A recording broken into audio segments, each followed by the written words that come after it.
Hey there! Thanks for taking the time. I'm Stacy Nonamaker, and this is a Supporter's Toolbox. Hear me out. All behavior happens for a reason. I'm going to repeat that. All behavior happens for a reason. And when I say behavior, I don't mean just negative behavior. We tend to default to that in our field, but I mean all behavior. Like you closed the curtains and turned off the lights because you had a migraine. You did those things for a reason, because you had a migraine. Or how about your kid threw a tantrum and after you gave him a sandwich, he calmed down? Ever heard of someone being hangry? Or more closely related to this work, someone may say sexually inappropriate things to women he sees because he has never learned ways that would lead to healthy relationship with those women he finds attractive. Or finally, think about the kid who will push or pinch a peer in his class to get their attention because he has never been given or found the words to engage with them. Having skills to be where you want to be, do what you want to do, engage with the people you want to engage with is so critical in understanding why someone is doing what they are doing. If we don't have the skills, we don't want to show up, or we show up but awkwardly or inappropriately or ineffectively.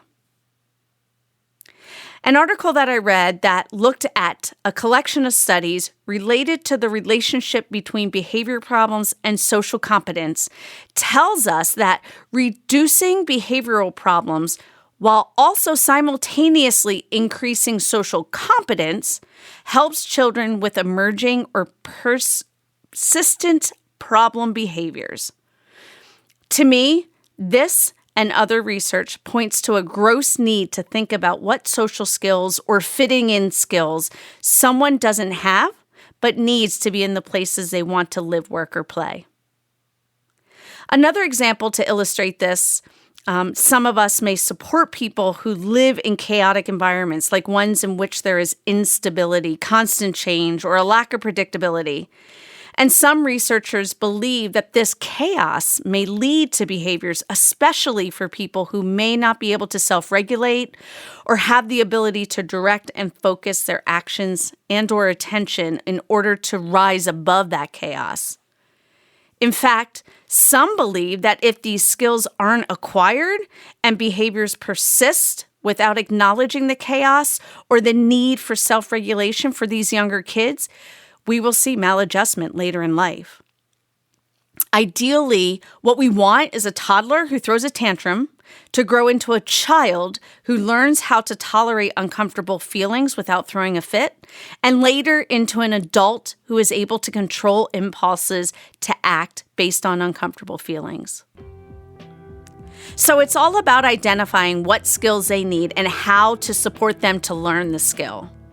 To my earlier comment about the influence of chaotic environments, identifying if someone can handle stress, change, or even chaos is so critical. If you notice they can't, if you notice other behaviors that are the exact opposite of dealing with it all functionally, like running out of their workspace when schedules change, then it's your job to teach, to work on that skill of self-regulation or coping. You can do that in all sorts of ways, but one way is support someone to be mindful. The awareness that arises from paying attention on purpose in the present moment and non-judgmentally. By engaging in skills such as focused breathing and gratitude, it enables us to put some space between ourselves and our reactions, leading to better focus and feelings of calmness and relaxation. Or if that doesn't work, and I think we can all relate to those moments when we can't put the space between ourselves and our reactions, perhaps work with the person you support to find ways to disconnect from the difficult situation, like going for a walk, listening to music, going to their room. We all do those things, right? Your job is to find the skill that the person needs and support them to learn and use it. I recently read a blog written by an adult diagnosed with autism later in life, and they said, quote, I did not know how to be a human being, and no one would teach me. They would give me directives such as sit still, or write it down so you don't forget, or you catch more flies with honey. They never explained how to sit still, how to remember to look at what I wrote down when forgetting things was the problem in the first place, or how I was supposed to be sweet as honey and why I wanted to attract flies in the first place. What I did get in lieu of instruction was punishment. I got the words freak, monster, retard.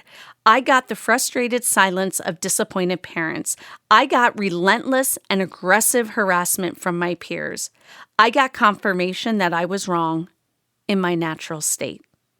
Here is even more reinforcement where you, as a supporter, could be identifying that they were struggling to fit in, to follow the social expectations.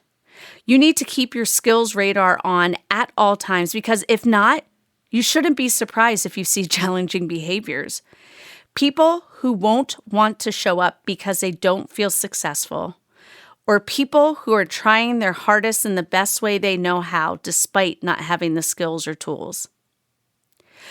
I'll leave you with this story. I was asked to play golf with a friend who was serious about playing golf. I wasn't taught how to play and was not good, period. I goofed off during the game, didn't take things seriously, and annoyed the hell out of my friend. And you know what? I never played again. Why? Because I am not good at it and don't have the skill, and I wasn't, frankly, overmotivated to learn the skill. Because we all can be convinced to do things that we aren't good at or may not have the skill to do. We all need a reason to learn. So think about that for a moment.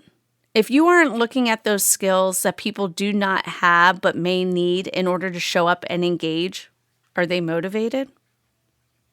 Are they going to hit the mark? Or are they going to do what they can with the skills they have, which may be to go to their room and lock the door when they are encouraged to do their laundry that has piled up for weeks now? Again, thanks for taking the time. I know you're busy. Hoping you took one thing away that can make today a better day for the person you support. Bye now.